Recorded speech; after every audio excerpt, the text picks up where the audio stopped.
Welcome to AK home kitchen. இன்றைக்கி நம்ம கெண்டை மீன் வறுவல் தான் பார்க்க போகிறோம். மசாலா கையிலேயே அரைச்சி நம்ம ரெடி பண்ணி எப்படி மீன் ரொம்ப டேஸ்ட்டாகவே வறுக்கிறதுன்னு பார்க்கலாம். பிகினர்ஸ் கூட ஈஸியாக அந்த வறுவலை அழகாக அட்டகாசமாக ரெடி பண்ணிடலாம். மசாலா மீன்லேருந்து கொஞ்சம் கூட உதிராது. வாங்க ரெசிபிக்குள்ளே போகலாம். அதுக்கு நம்ம சேனலை சப்ஸ்கிரைப் பண்ணுங்கள். இதுக்கு 2 டேபிள் ஸ்பூன் தேங்காய் எடுத்திருக்கேன், ஒரு 10 சின்ன வெங்காயம், 2 ஸ்பூன் சோம்பு, அப்புறம் ஒரு சின்ன சைஸ் தக்காளி பழம். இது எல்லாத்தையும் நம்ம மிக்ஸி ஜாரில் சேர்த்துட்டு நல்லா ஃபைன் பேஸ்ட்டாக அரைச்சி எடுத்துக்கலாம். இப்போ மசாலா ரெடி பண்ணிக்கலாமா? இதுக்கு ஒரு 2 ஸ்பூன் இஞ்சி பூண்டு பேஸ்ட்டு சேர்த்துக்கோங்க. நம்ம அரைச்சி வச்சுருக்கிற இந்த தேங்காய், சின்ன வெங்காயம், சோம்பு, தக்காளி அந்த பேஸ்ட்டு இது கூட சேர்த்துக்கிட்டு தேவையான அளவுக்கு உப்பு சேர்த்துக்கலாம். இது கூட தனி மிளகாத்தூள் 1 ஸ்பூன், நம்ம நார்மல் குழம்பு மிளகாத்தூள் இருக்குல்ல, அந்த குழம்பு மிளகாத்தூள் 2 ஸ்பூன் சேர்த்துக்கோங்க. 1 ஸ்பூன் தனியாத்தூள் சேர்த்துக்கோங்க. அப்புறம் கொஞ்சமாக மஞ்சத்தூள் சேர்த்துக்கோங்க. சேர்த்துட்டு இது கூட நான் ஒரு ஹாஃப் லெமன் புழிஞ்சு வச்சுருக்கேன், அதையும் இது கூட சேர்ந்து இந்த மசாலாவை நல்லா மிக்ஸ் பண்ணிக்கலாம். நான் 1 கிலோ கெண்டை மீன் வறுவல் பண்ணுறதுக்கான அளவு தான் நான் இப்போ சொல்லிகிட்ருக்கேன். கரெக்டாக இருக்கும் அந்த அளவு நீங்கள் போட்டு நீங்கள் வறுக்கக்குள்ளே. இது மசாலா கலந்துட்டு உப்பு மட்டும் எந்த அளவுக்கு இருக்குதுன்னு பார்த்துக்கோங்க. மசாலா நல்லா மிக்ஸ் பண்ணியாச்சு. இப்போ நம்ம கட் பண்ணி க்ளீன் பண்ணி வச்சுருக்கிற மீனையும் இது கூட சேர்த்துக்கலாம். நான் ஆல்ரெடி இந்த மீன் எப்படி க்ளீன் பண்ணுறன்ற வீடியோவும் நான் போட்டிருக்கேன். நான் டிஸ்கிரிப்ஷன்லையும் கொடுக்குறேன். எப்படி கவுச்ச ஸ்மெல் இல்லாமல் மீன் எப்படி க்ளீன் பண்ணி எடுக்கலாம் அப்படின்ற வீடியோவும் போட்டிருக்கேன். குழம்பும் எப்படி இந்த மீனில் வைக்கிறதுன்னு சொல்லிட்டு ரெசிபியும் போட்டிருக்கேன். நான் டிஸ்கிரிப்ஷனில் லிங்க் கொடுக்குறேன். இப்போ எல்லா மீன்லேயும் ஒரு மீனாக மசாலா தடவினா தான் மசாலா நல்லா ஏறி நல்லாயிருக்கும். இப்போ இது போல் எல்லா மீன்லேயும் மசாலா தடவியாச்சு. இது ஒரு 1 ஹவருக்கு ஊற விடுங்க. நல்லாயிருக்கும் மீன் இந்த மாதிரி மசாலா ஊறக்குள்ளே டேஸ்ட் சூப்பராகவே இருக்கும்.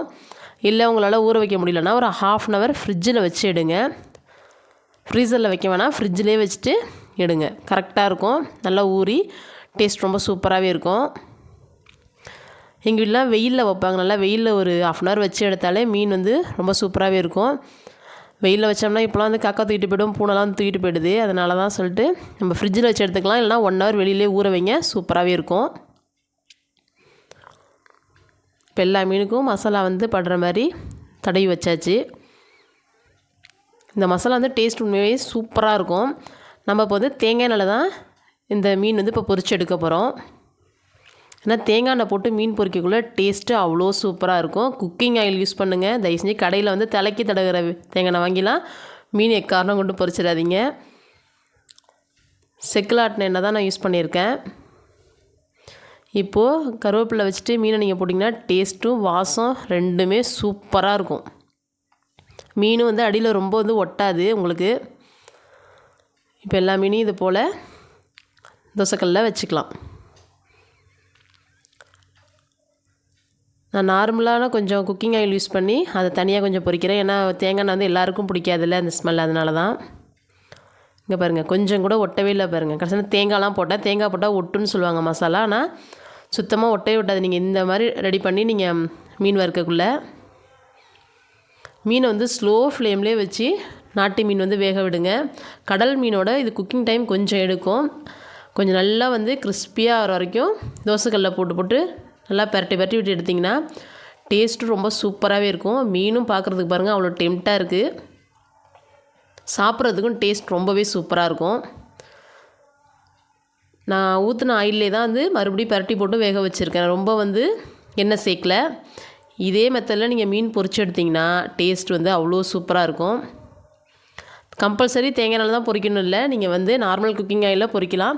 தேங்காய் எண்ணெயில் பொரிச்சிங்கன்னா கொஞ்சம் டேஸ்ட் கொஞ்சம் சூப்பராக இருக்கும். அதனால தான் நான் சொன்னேன். கண்டிப்பாக இந்த ஸ்டைலில் மீன் வறுத்து பாருங்கள். இது நார்மல் நீங்கள் கடல் மீன் கூட ட்ரை பண்ணுங்கள். டேஸ்ட்டு அவ்வளோ சூப்பராக இருக்கும். ட்ரை பண்ணி பார்த்துட்டு எப்படி இருக்குன்னு கண்டிப்பாக கமெண்ட் பண்ணுங்கள். கண்டிப்பாக சப்போர்ட் பண்ணுங்கள். வீடியோ பிடிச்சிருந்தால் லைக் பண்ணி ஷேர் பண்ணுங்கள். இங்கே பாருங்கள் மீன் வறுவல் எவ்வளோ சூப்பராக இருக்குன்னு சொல்லிட்டு. ஓகே ஃப்ரெண்ட்ஸ், பாய், தேங்க்யூ.